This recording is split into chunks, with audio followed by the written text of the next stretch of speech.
অর্থবিত্ত দান করে সেইভাবে এখন সে অবস্থাশালী। এবার সে গয়নাগাটি পরে শাড়ি টাড়ি পরে বাবার বাড়ি গিয়েছে, ভাই বোন তাড়াতাড়ি তাকে চেয়ার এনে দিয়েছে, বসে বসে খাবার খাও। সে তখন কি করেছে, গলার মালা কানের হার সুন্দর শাড়ি খুলে সে চেয়ারে রেখে দিয়েছে। এদের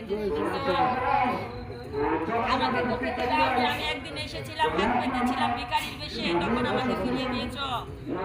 আজ আমি রাজবেশে এসেছি, তুমি আমায় আদর করছো, আমাকে করছো না, আমার এই রাজপোশাককে করছো, একেই খাওয়া। তাই ভক্তবৃন্দগণ, মানুষকে ছোট বড় তুচ্ছ তাচ্ছিল্য করবেন না। কার ভিতরে কি আছে জানি না আমরা। প্রত্যেকটা মানুষকে যে ভালোবাসে, প্রত্যেকটা জীবকে যে ভালোবাসে, সেই ভগবানকে লাভ করতে পারে। স্বামী বিবেকানন্দর বাণী, জীবে দয়া স্বার্থ ত্যাগে। প্রত্যেকটা জীবের মধ্যে আমার গোবিন্দ বসবাস করে। সম্মুখে ছাড়ি তোমা কোথা খুঁজিব ঈশ্বর, জীবে প্রেম করে যে এই জন সেই জন সেবিছে। কারণ স্বামী বিবেকানন্দকে যখন জিজ্ঞাসা করেছিল তুমি কি ভগবান দেখেছ? হ্যাঁ দেখেছি। প্রত্যেকটা জীবের মধ্যে ভগবান অবস্থিত। তাই প্রত্যেকটা জীবই হচ্ছে ভগবানের অংশ। আর ভগবানের অংশ হয়ে যদি ভগবান থেকে আমরা দূরে থাকি, তাহলে বিচ্ছেদের একটা জ্বালা আছে, কষ্ট তো দূর করতেই হবে। তাই ভক্তবিন্দুগণ, সময় মনে হয় অনেক হয়েছে, ভক্তের কষ্ট হচ্ছে। ভালো লাগলে কি তোমার রাত তো অনেক হয়ে গেছে, 11টা বাজে না? আমাদের আসতে দেরি হয়ে গেছে। তদ্রূপভাবে ভগবানের সাথে সম্পর্কটা তো আমাদের রাখতেই হবে। ভগবানের সাথে সম্পর্ক রাখলে সবাই আমাদের ছেড়ে গেলেও ভগবান কখনো ছেড়ে যাবে না, কোনো দিন যাবে না। আর এই যে তুলসী মহারানী ভিডিও ম্যান হিসাবে বসে আছে, এইখানে কোন ভক্ত চরণ ধুলি অঙ্গে মেখেছে, কোন ভক্ত গোবিন্দ নামে অশ্রু বিসর্জন করছে, কোন ভক্ত মনের কুটিলতা বাদ দিয়ে গোবিন্দ নাম শ্রবণ করেছে, এই ভিডিও ম্যান সাক্ষী দিবে অন্তিমকালে শেষ সময়। শ্মশান ঘাটে রেখে যখন সবাই আসে ফিরে আসে না, তুলসী বৃক্ষ একটি রোপণ করে দিয়ে আসে, তুলসীর কাছে রেখে দিয়ে আসে। আর আসার সময় হাড়ি ভেঙে মা গঙ্গার কাছে 1 আনা 2 আনা পয়সা ঢেল দিয়ে মাধব পাটনি আমার মা বাবাকে পার করো। বাবা, সেই দিন শেষ যাত্রা, সেই মাধব পাটনির জাতের মেয়ে আমি। আমি কিন্তু পাটনির মেয়ে, তরুণী দাস।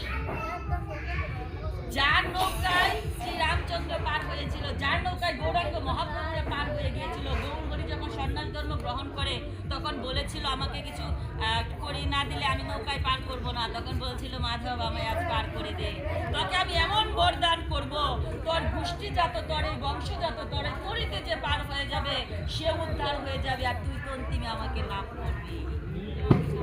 সেই জন্য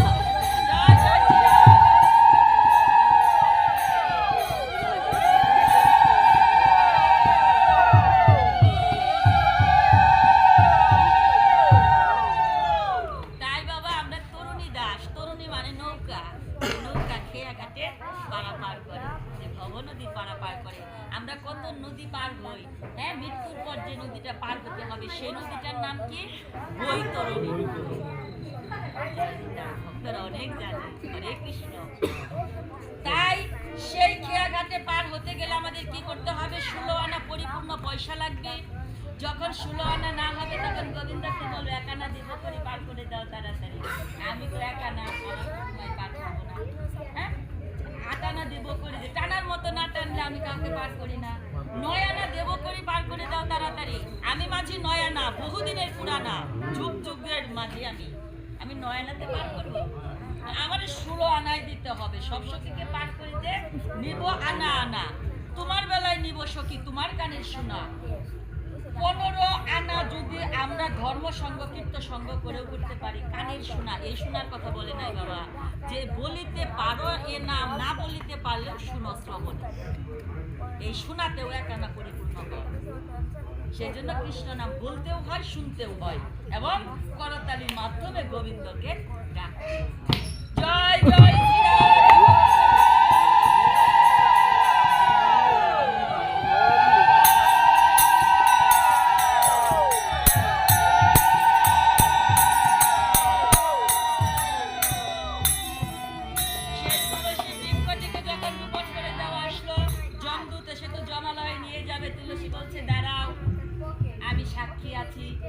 অমুক বাড়িতে পাঠ হয়েছিল, আজকে কি বাসাবর এই বাসার মালিক পাঠ দিয়েছেন, তার নাম কি বাবা? জীবনচন্দ্র দাস। জীবনচন্দ্র দাস। জীবনচন্দ্র দাস। জীবন জয় নিতাই। তাহলে জীবনচন্দ্র দাসের বাড়িতে বাইশাবর পাঠ হয়েছে। এই ভক্তকে আমি দেখেছিলাম সেই সাধু সঙ্গ করার সময়, ভক্ত চরণ দিলে অঙ্গে মাখার সময়। তুমি একে নিতে পারবে না। যেখানেই সঙ্গ করে এই তুলসী দেবী সাক্ষী দিবে। সেই জন্য তুলসী দেবীকে কণ্ঠে ধারণ করতে হয়, তুলসীকে জল দান করতে হয়, ফুল দান করতে হয়, তুলসী আরতি করতে হয়, তুলসী কীর্তন করতে হয়। কারণ তুলসী দেবীর কৃপা হলে কৃষ্ণ প্রেম হবে, আর প্রেম না হওয়া পর্যন্ত গোবিন্দকে লাভ করা যাবে না, টাকা পয়সায় লাভ হবে না। শুধু গৌর কৃষ্ণ ভক্তগণ, আজকে এই জীবনচন্দ্র দাস যে করেছে আয়োজন, তার আয়োজনে ভক্তগণ আপনারা কৃপা করবেন, তাকে আশীর্বাদ করবেন, সে যেন এইভাবে ভক্ত সঙ্গ করতে পারে, এই ভক্ত ভগবানের মিলন ঘটাতে পারে, আর সে যেন সুস্থ সবল দেহে ভক্ত ভগবানের মিলন ঘটাতে পারে। ভগবান তাকে সুস্থ রাখুক, সবল রাখুক, এই আশায় ব্যক্ত করছি।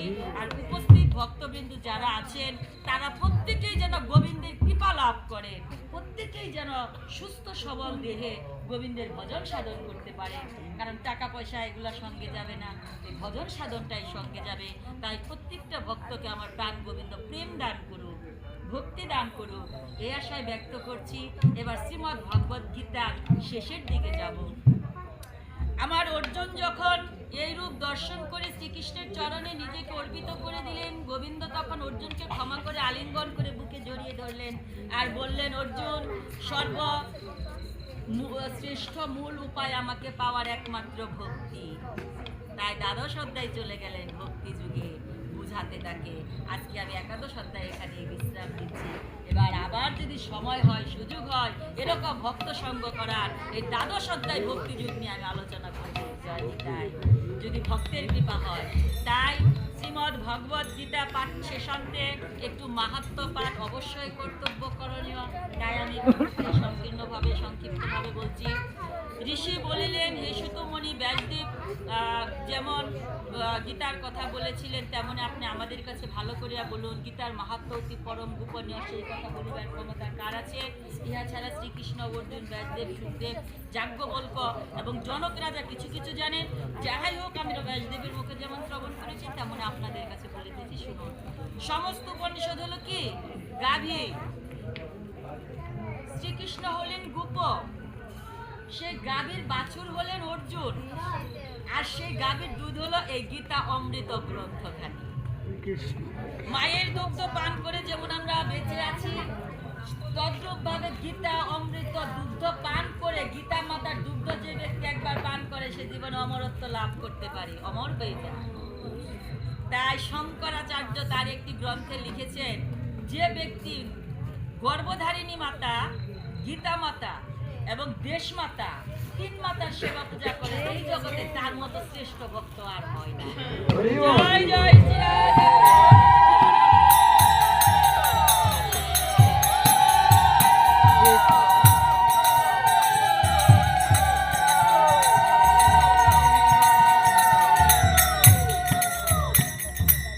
আগামীকাল এই বাড়িতে মহাপ্রভুর আগমন ঘটবে।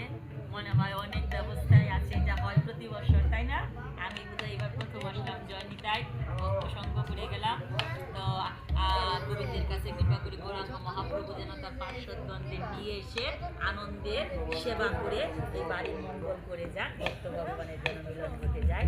এবার ভক্তরা আমার সাথে আপনারা সবাই বলবেন, গঙ্গা, গীতা, সাবিত্রী, সীতা, সত্তা, প্রতিব্রতা, ব্রহ্মবলী, ব্রহ্মবিদ্যা, ত্রিসন্ধ্যা, মুক্তিগৃহিণী, অর্ধমাত্রা, চিদানন্দ, অগ্নি, ক্রান্তিনাশিনী, বেদত্রয়ী, পরানন্দ, তথার্থ জ্ঞানমঞ্জরি। সব্বে সত্তা সুখিত ভবন্ত। জয় জয় শ্রীমদ্ ভাগবত।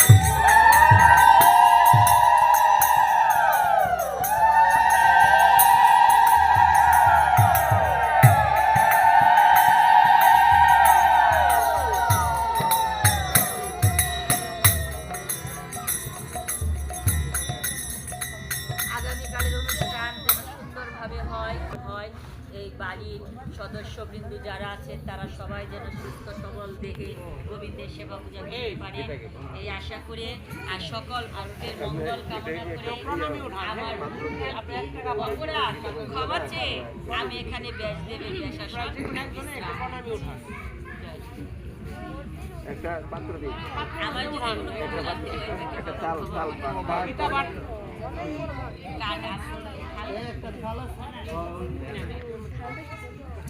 আজকে আসলে আপনাদের কাছে অপরাধী আমি আমাদেরই আসতে দেরি হয়ে গেছে।